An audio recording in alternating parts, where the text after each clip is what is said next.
खुदावंद की इस हजूरी में मैं आपका स्वागत करता हूँ, वो भी यीशु के मीठे नाम से। परमेश्वर आपको बहुत सारी बरकत दे चुका है, तो आप सबको जय मसीह की, प्रेज द लॉर्ड एंड शलोम। बैठ जाओ अपने स्थानों पर। हम बहुत ही दिल से, मन से परमेश्वर की इच्छा को समझेंगे, वचनों को समझेंगे। हम मत्ती में जाएंगे और उसका 27 अध्याय पढ़कर एक वचन सीखेंगे। मत्ती 27 का 46 यहां पर क्या लिखा है? 46 में लिखा, तीसरे पहर के निकट यीशु ने बड़े शब्द से पुकार कर कहा, एली एली लमा सबक्तनी, अर्थात हे मेरे परमेश्वर, हे मेरे परमेश्वर, तूने मुझे क्यों छोड़ दिया है। हालेलुया। कितने लोगों को बात समझ आ रही है आज? पिछले दिनों में एक पंजाब में एक सिख बंदा था, वो क्रिटिसिज्म कर रहा था हमारे लोगों का, ठीक है? तो बाइबल को भी कर रहा था और सेवकों को भी कर रहा था, गलत गलत चीजें बोल रहा था। उसने इस वचन को कोट किया, उसने इस वचन को कहा, तुम उस यीशु के पीछे जाते हो जो यीशु खुद क्रॉस के ऊपर चिक्के मार रहा है, ब्लेम कर रहा है खुदा को, परमेश्वर को चिक्के मार रहा है, ओ पिता है पिता मुझे छोड़। ओ जड़ा आप नहीं बचा, वो कह रहा था, तुम्हें क्या बचाएगा, तुम अपना धर्म छोड़कर जा रहे हो। ऐसे वो इस वचन को कोट कर रहा था। हमारे लोगों को गुस्सा आया, विरोध करने लगे हमारे लोग भी, और इस वचन का आंसर देने लगे उससे। और मैंने बड़े बड़े अगुओं को देखा, उसका आंसर गलत दे रहे थे। मुझे पता था इसका आंसर, मैंने सोचा मैं चुप रहूं, इसी में भला है। लेकिन आज इसको और अच्छे से मैं तुम्हें बताऊंगा। इस वचन का मीनिंग तुम्हारे विश्वास के साथ ये बड़ा लिंक करता है ये वचन, लेकिन इसे समझो आज आप लोग अच्छे से। सबसे पहले तुम्हें, जब भी कभी तुम किसी भी वचन को विश्वास करो, तो तुम्हें दूसरी पत्रियों, दूसरी बुक्स में भी कभी कभी चेक करना पड़ेगा कि ये मेल खाता है या नहीं खाता, ये बात दूसरी जगह पर भी मेल खाती है नहीं खाती, या यीशु मसीह ने ये जो बात की है, यीशु मसीह की और बातें जो उसने बोली है, उनके साथ ये बात मैच करती है या नहीं करती, ये भी तुम्हें समझना बड़ा जरूरी है। तो इसलिए मैं तुम्हें 2-3, वैसे तो 8-10 जगह है, कई जगह है, लेकिन मैं इतनी जगह तो तुम्हें पढ़ा नहीं पाऊंगा, तो 2-3 जगह पर मैं तुम्हें पढ़ाऊंगा वचन। इस वचन को लेकर इसके साथ हम इन वचनों को मैच करके देखेंगे, क्या ये मैच करता है या नहीं करता। जो यीशु मसीह ने कहा है, हे मेरे परमेश्वर, हे मेरे परमेश्वर, तूने मुझे क्यों छोड़ दिया।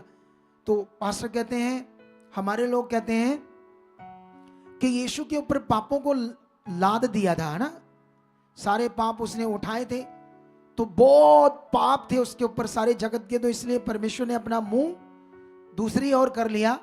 तो जब उसने मुंह परमेश्वर ने अपना फेर लिया यीशु से, तो यीशु इसलिए ऐसे रोस कर रहा था, हे मेरे परमेश्वर, हे मेरे परमेश्वर, तूने मुझे क्यों छोड़ दिया। तो वो भी फिर बंदा ठीक ही कह रहा था। अगर हमारे बंदे ऐसे कहते हैं, गलत क्या है, वो तो फिर सही कह रहा था, बोलो। इसलिए हमारे लोगों को स्ट्रॉन्ग जवाब देना होगा लोगों को, और स्ट्रॉन्ग जवाब के लिए हमें आत्मा में आना पड़ेगा, दीन बनना पड़ेगा, नम्र बनना पड़ेगा, लालच छोड़ना पड़ेगा, चीजों का, पैसों का, महिमा। और मैंने देखा है किसी पास्टर के पास 500 बंदा है ना, तो 10 बाउंसर है उसके पास, मेरे पास एक भी नहीं, बोलो, एक भी बाउंसर नहीं है मेरे पास, उसके पास 10 बाउंसर है, ऐसे चलता है जैसे पता नहीं क्या है। तो क्या परमेश्वर प्रकट करेगा, क्या प्रकट करेगा परमेश्वर? वचन में लिखा था, जहां कहीं तू जाएगा तुम्हारी रक्षा स्वर्गदूत करेंगे, वो करेंगे तुम्हारी रक्षा। क्योंकि परमेश्वर का वचन कभी बदलेगा नहीं। हालेलुया। चलो आओ तुम्हें मैं समझाता हूं। यहां से 2-3 वचन पढ़ते हैं जल्दी जल्दी, हम इसका मीनिंग समझने के लिए। हम यूहन्ना की बुक में जाएंगे, ठीक है? वहां पर क्या लिखा यूहन्ना की बुक में? यूहन्ना चैप्टर 16 में 32 में लिखा, यीशु के ये शब्द अपने मुंह से चेलों के साथ जब वो डिस्कशन कर रहा था यीशु, तब के ये शब्द हैं। यीशु कहता, देखो वह घड़ी आती है वरन आज पहुंची है कि तुम सब तितर बितर होकर अपना अपना मार्ग लोगे और मुझे अकेला छोड़ देगे, तो भी मैं अकेला नहीं, क्योंकि पिता मेरे साथ है। तुम सब छोड़ दोगे लेकिन पिता मुझे नहीं छोड़ेगा। यीशु मसीह ने ऐसे कहा एक स्टेटमेंट में, ठीक है? दूसरी जगह से पढ़ते हैं, इसी का 10 अध्याय पढ़ते हैं। क्या लिखा है इसके 10 अध्याय में? 10 में ऐसे लिखा है, 10 की 30 में लिखा, मैं और पिता एक हैं। यीशु कहता, मैं और पिता एक हैं, एक हैं, अलग अलग नहीं है, एक ही है हम, ठीक है? अभी इसका मत्ती का एक और वचन पढ़ते हैं हम लोग, 26 का 53 वचन है ये, 26 अध्याय 53। ऐसे लिखा, क्या तुम नहीं जानते कि मैं अपने पिता से विनती कर सकता हूं और वह स्वर्गदूतों की 12 पलटन से अधिक मेरे पास अभी उपस्थित कर देगा। फिर उसने कहा, परंतु पवित्र शास्त्र की वह बातें, जब यीशु मसीह को यहूदा इस्करियोती पकड़वा देता है, तो यीशु मसीह को राजे की सेना पकड़ लेती है, डांगें तलवारें लेकर। तो यीशु के चेले उनकी तलवार छीन कर उनसे लड़ना शुरू कर देते हैं और एक सिपाही के कान काट देता है पतरस। युद्ध हो जाता है उनके बीच में। लेकिन यीशु मसीह ने उन्हें कहा, अपनी तलवार को म्यान में रखो, तुम जानते नहीं, मैं अभी बात करूंगा अपने पिता से। तो 12 पलटन स्वर्गदूत अभी यहां हाजिर हो जाएंगे। 12 पलटन उस समय की जो सेना, राजा की सेना थी ना, उसमें एक पलटन में 6000 सिपाही होते थे। 72,000 स्वर्गदूत आ जाएंगे और एक स्वर्गदूत एक वार से 1 करोड़ बंदे को खत्म कर सकता है। तो इतने स्वर्गदूत अभी आ जाएंगे। फिर यीशु कहता है, लेकिन पवित्र शास्त्र की वह बातें कि मेरा पकड़े जाना और मेरा क्रॉस पर चढ़ना कितना जरूरी है जगत को बचाने के लिए, फिर वो कैसे पूरा होगा अगर तुम इनसे झगड़ा करोगे? मैं तो आया इस काम के लिए। तो इस वचन से समझ आता है यीशु का क्रॉस पर चढ़ना तो ऑलरेडी यीशु को पता है, ऑलरेडी ये तो प्लान है दुनिया को बचाने का। तो यीशु ऐसे बात क्यों बोलेगा, हे मेरे पिता तूने मुझे क्यों छोड़ दिया? बोलो। और बाकी ये जो वचन है ये भी मैच करके देखो, क्या मैच हो रहे हैं ये वचन उस बात से? नहीं हो रहे।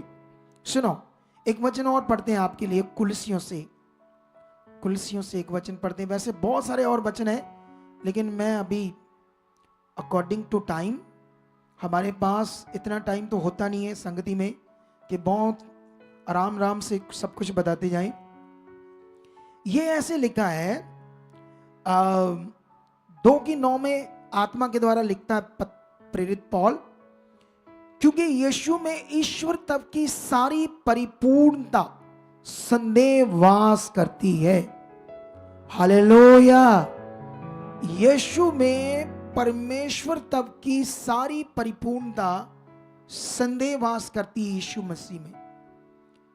यीशु कहता, मैं और पिता एक हैं, तुम सब छोड़ दोगे लेकिन मेरा पिता मुझे नहीं छोड़ेगा। अच्छा, तो वहां पर ऐसा हो सकता है यीशु ने ऐसा विषय हुआ होगा? नाले यीशु कौन है? पिता ही तो खुद है, पुत्र के रूप में पैदा हुआ, तो किसको पकड़ना किसको छोड़ना है? बोलो। तो कैसे लोगों को समझ आएगा सही विभाजन, एक्सप्लेन? तो मैं बताता हूं यहां पर क्या हुआ। एक्चुअली में यीशु मसीह अरबी भी बोलते थे, हिब्रू भी बोल लेता था यीशु, यूनानी भी बोल लेता था, और ज्यादातर यीशु मसीह जिस भाषा को यूज करता था वो था अरामिक। अरामिक, अरामिक, अरबी नहीं, अरामिक, ये यीशु ज्यादा शब्द यूज करता था। ठीक है, लेकिन अभी मेरे पास अगर कोई लिखा होता चार्ट वगैरह तो तुम्हें मैं समझाता लिखकर, लेकिन मैं कोशिश करता हूं ऐसे तुम्हें समझाने की। एक्चुअली में जो शब्द यीशु ने यूज किए थे, एक्चुअली यीशु मसीह ने जब शब्द यूज किए थे वो अरामिक शब्द थे, उनको तर्जमा करना था यूनानी में, लेकिन ट्रांसलेटर ने उसको तर्जमा नहीं किया, उसको एजिटिव लिख दिया, एली एली लमा सबक्तानी। ठीक है, एक्चुअली जो शब्द वहां लिखे जा रहे थे उनमें थोड़ी गड़बड़ होगी ट्रांसलेटर से, क्योंकि मैं तुम्हें समझाता हूं। जो शब्द तनानी या नाश नतानी, ये अरबी शब्द है। तनानी शब्द या नाश नतानी ये अरबी शब्द थे। सेम सेम लग रहे ना, जैसे आपको सिंगुलर बोलने में लग रहे हैं ना शब्दों में।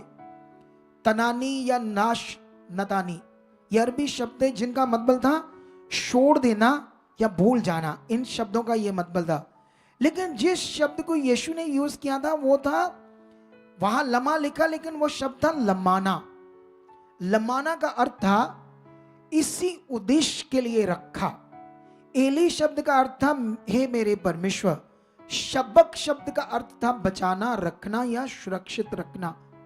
लेकिन इन शब्दों का मतलब था जो यीशु ने शब्द यूज किए थे वो गड़बड़ होगी ट्रांसलेटर में। यीशु मसीह ने जो शब्द यूज किए थे वो एली शब्द यूज किया था, लमाना भी यूज किया था, शबक शब्द भी यूज किया था। शबक शब्द का अर्थ था, ये अरमिक शब्द था जिसका मतलब था बचाना, रखना या सुरक्षित रखना।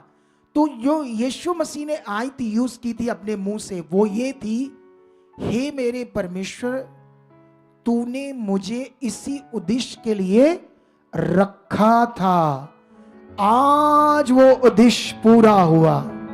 मेरी कुर्बानी से आज वो दिन क्या हुआ, वो काम क्या हुआ, पूरा हुआ।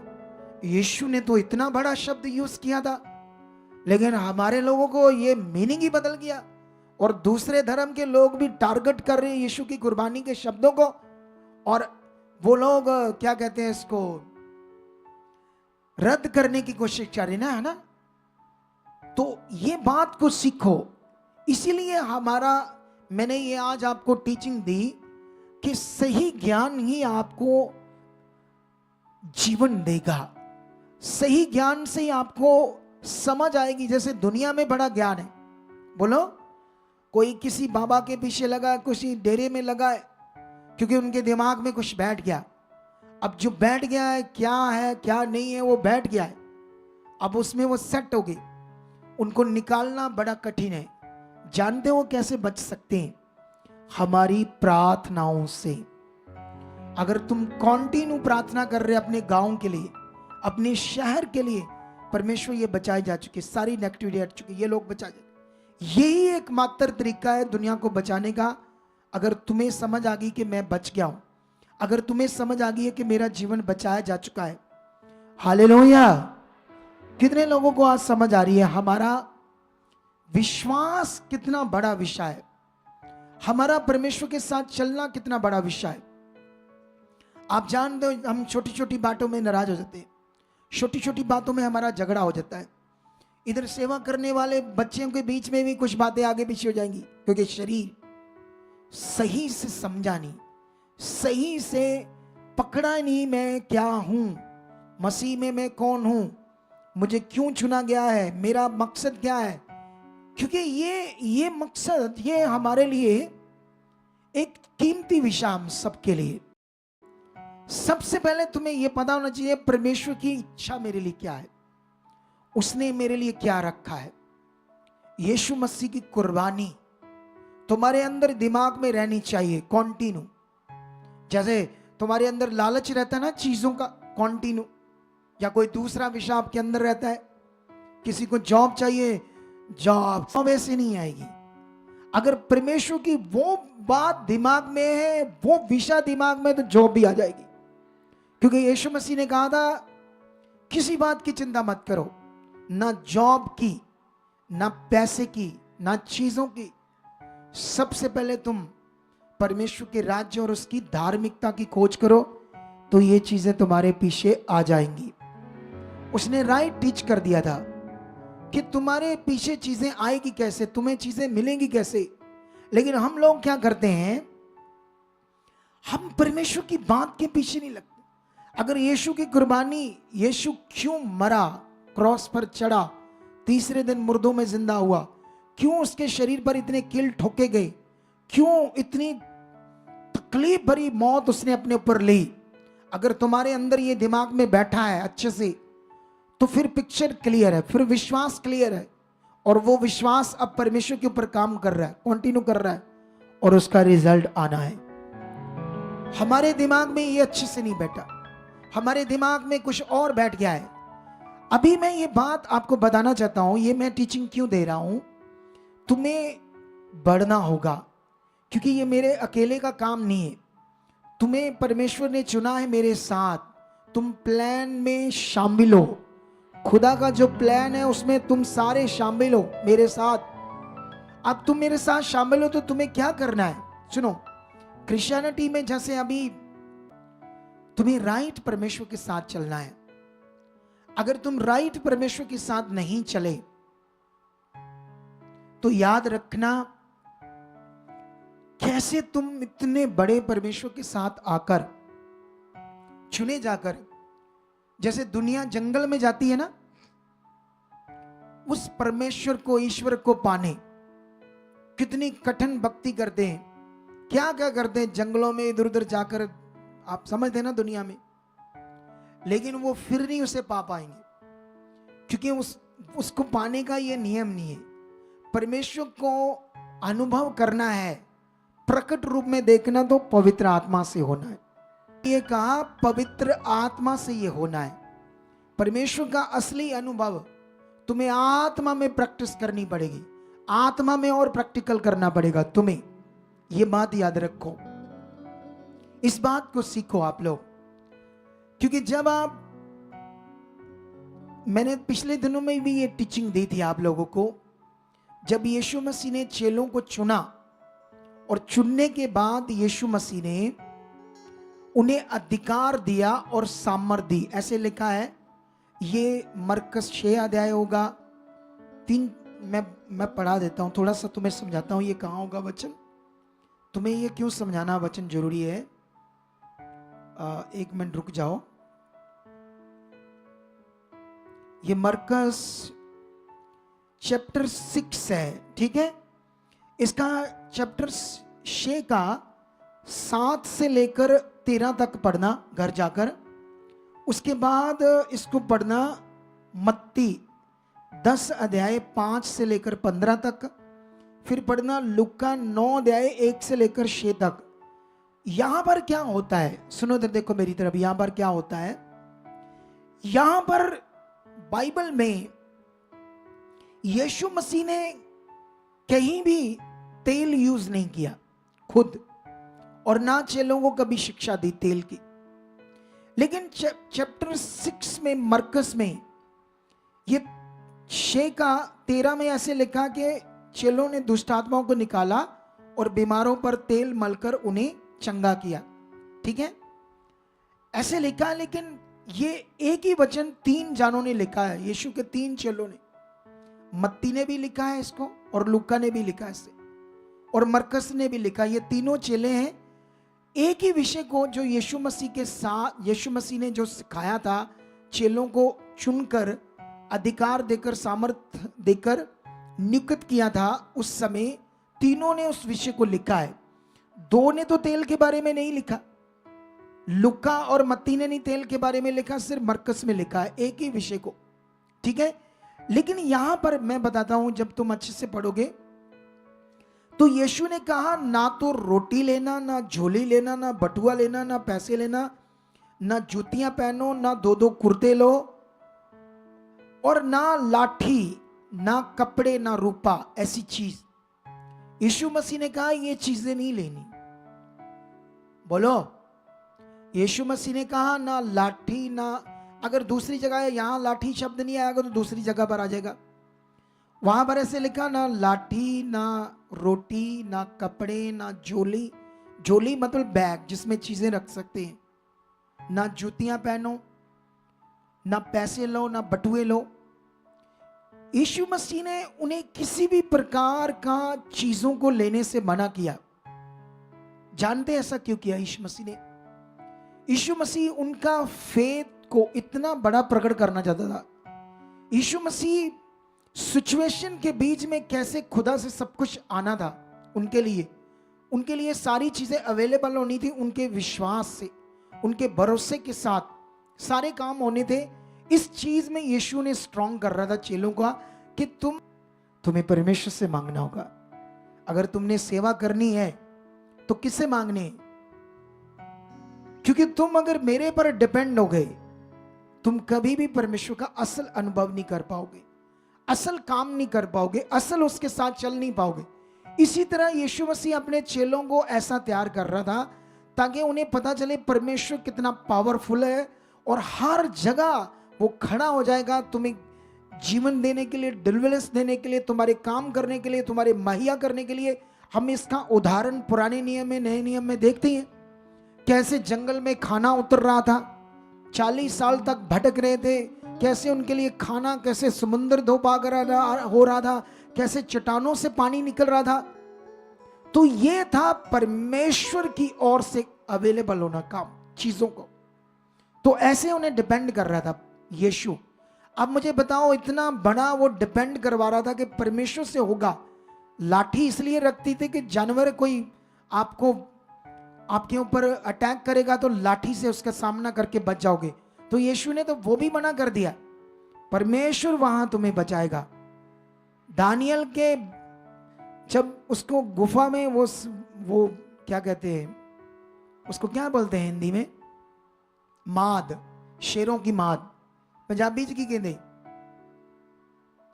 हमें अब पंजाबी बोल रही है, पंजाबी बंदों को है, उसको पंजाबी में क्या कहते हैं? माद को गुफा नहीं कहते, गुफा और होती है कुरना, ऐसे बोलते कुरना, ठीक है। लेकिन शेरों की माद। अब मुझे बताओ, शेर तो भूखे थे, क्या दानियल को खा पाए? किसने बंद कर दिया था मुंह? तो जब इन चेलों पर कोई जानवर अटैक करेगा तो कौन था उनके साथ?